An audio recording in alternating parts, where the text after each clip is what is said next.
Bismillahirrahmanirrahim. Assalamualaikum warahmatullahi wabarakatuh. Kami menyampaikan jazakumullahu khairan jaza terhadap like, share, and subscribe yang diberikan ayah bunda sekalian. Mudah-mudahan menjadi amal ibadah untuk kita semua. Amin ya rabbal alamin. Bismillahirrahmanirrahim. Assalamualaikum warahmatullahi wabarakatuh. Saudara kaum muslimin, muslimat, ayah bunda, para muhsinin yang sama dirahmati serta dimuliakan oleh Allah Subhanahu wa taala. Alladzi khalaqal mauta wal hayata liyabluwakum ayyukum ahsanu amala. Mari kita memfokuskan rasa syukur kita kepada Allah dengan melaksanakan perintah Allah, menjauhi larangan-larangan yang Allah larang buat diri kita. Zat yang telah memberikan kehidupan kepada kita untuk mau melihat siapa di antara hamba-hambanya yang paling baik kualitas amal ibadahnya kepada Allah Subhanahu wa ta'ala. Bersalawat terus kita lantunkan kepada junjungan manusia mulia Rasulullah Muhammad sallallahu alaihi wasallam. Saudara, ayah bunda, para muhsinin dermawan yang sama dirahmati dan dimuliakan Allah. Dikisahkan dalam sebuah riwayat, satu ketika Rasul manusia mulia ini duduk bersama para sahabatnya Rasul sallallahu alaihi wasallam. Dalam duduk mereka itu tiba-tiba Nabi sallallahu alaihi wasallam bertanya kepada para sahabat yang saat itu duduk bersama Nabi sallallahu alaihi wasallam. Apa pertanyaannya? Beliau menyampaikan kepada mereka, apakah kalian mendengarkan rintihan suara unta yang sedang menangis? Nah, ini kejadiannya pada saat Nabi duduk bersama para sahabatnya.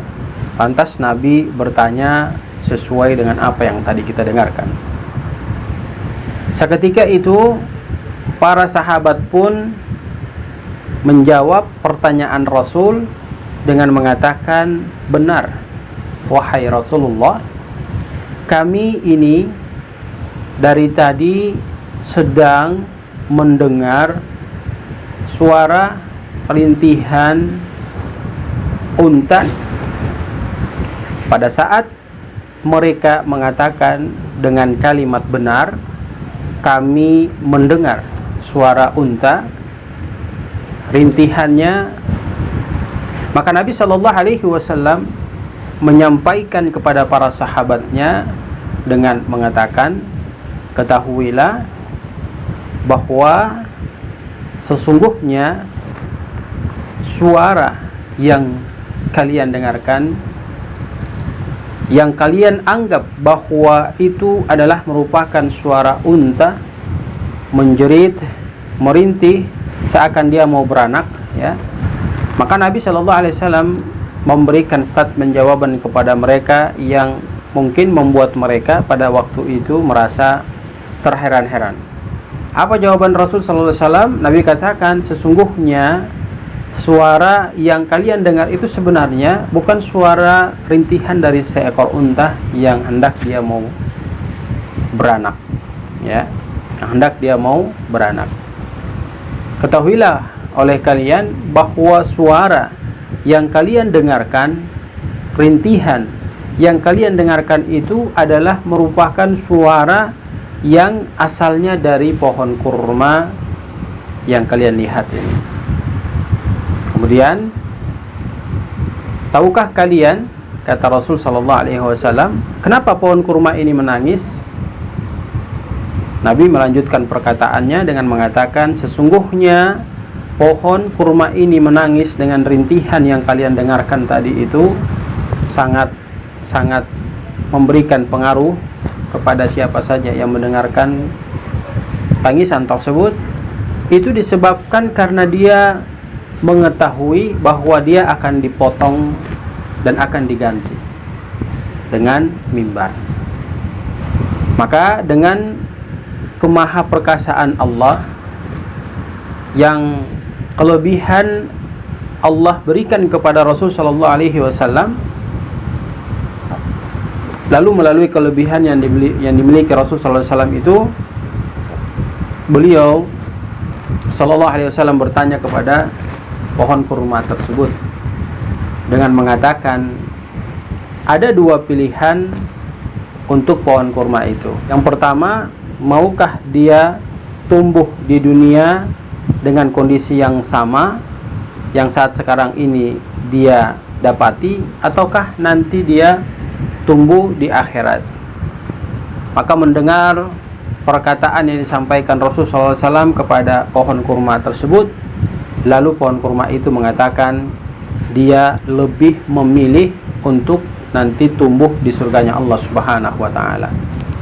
Nah, selanjutnya pohon itu ditebang, dan sekarang ya, yang sekarang menjadi mimbar Rasulullah SAW. Kalau mungkin teman-teman yang pergi haji umroh bisa melihat bagaimana mimbar Rasulullah SAW yang pas letak di bawahnya itu tertanam pohon kurma yang pada saat mau ditebang dia menangis, dan para sahabat mendengarkan suaranya seperti suara yang mau beranak, ya, seperti suara unta betina yang barangkali sedang mau beranak. Saudara yang dirahmati dan dimuliakan Allah Subhanahu wa taala, ilustrasi ini sebenarnya sangat memberikan pelajaran kepada kita sebagai manusia yang Allah ciptakan dan Allah berikan potensi akal untuk diri kita. Kita bisa menjadikan sebagai pelajaran yang sangat penting bagi diri kita. Kurma yang dia itu sebagai pohon mampu dan bisa memilih bagaimana tawaran Rasul sallallahu alaihi wasallam yang bagus untuk dia terima, dan dia menerima kondisi dia ditebang di saat dia di dunia. Jadi dia lebih pilih hidup bahagia di akhirat, masuk surganya Allah dan ditanam di dalam surganya Allah. Maka dapat kita katakan sungguh amat bobrok seorang hamba Allah yang dia sudah ditawarin Rasul sallallahu alaihi wasallam tentang kebaikan yang harus dia kerjakan, lalu keburukan harus dia tinggalkan. Dia lebih condong memilih keburukan daripada kebaikan. Maka mohon maaf, hidupnya lebih jelek dibandingkan dengan kehidupan yang dialami oleh pohon kurma ketika ditawarin Rasul sallallahu alaihi wasallam. Dia lebih memilih kehidupannya di surganya Allah Subhanahu wa taala. Saudara yang dirahmati dan dimuliakan Allah Subhanahu wa taala, maka mari kita mulai mengevaluasi semua yang telah kita kerjakan, semua yang telah kita lakukan.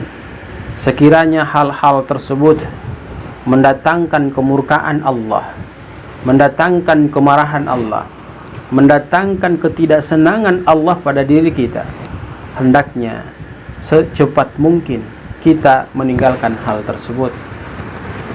Dan mari kita berusaha, berupaya dengan semaksimal mungkin, dengan kekuatan yang ada pada potensi diri pribadi kita, untuk berusaha, berupaya melaksanakan apa yang diperintahkan Allah, kita ambil kemudian kita laksanakan, dan apa yang dilarang Allah kita pahami kemudian kita tinggalkan.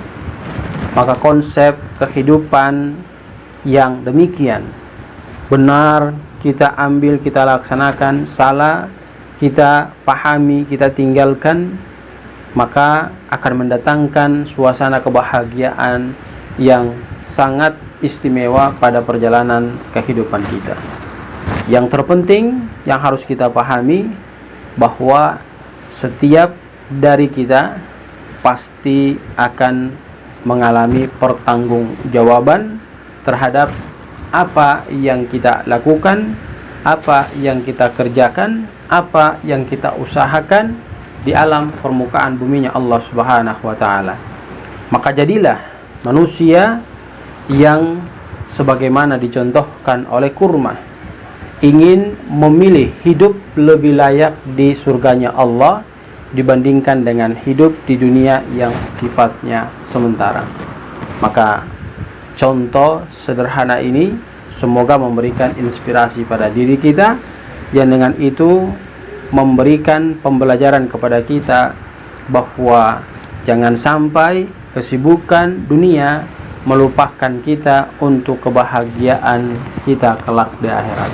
Ya, apa untungnya bagi diri kita ketika kita di dunia ini menikmati kebahagiaan, namun tatkala kita kembali kepada Allah, berpulang kemudian dihisab oleh Allah di akhirat nanti, kita akan menjadi bahan api neraka. Nah, ini adalah sebuah pemikiran yang sangat-sangat perlu kita cegah, sehingga yang kita mau adalah bahagia dunia, kemudian bahagia akhirat. Dunia kita dapat, akhirat pun kita raih. Maka tidak ada salahnya ada ungkapan yang menyatakan bahwa kejar akhiratmu, maka dunia akan kau dapatkan. Kalau kau kejar dunia, dunia kau dapatkan, belum tentu akhirat kau raih. Barakallahu bikum. Assalamualaikum warahmatullahi wabarakatuh.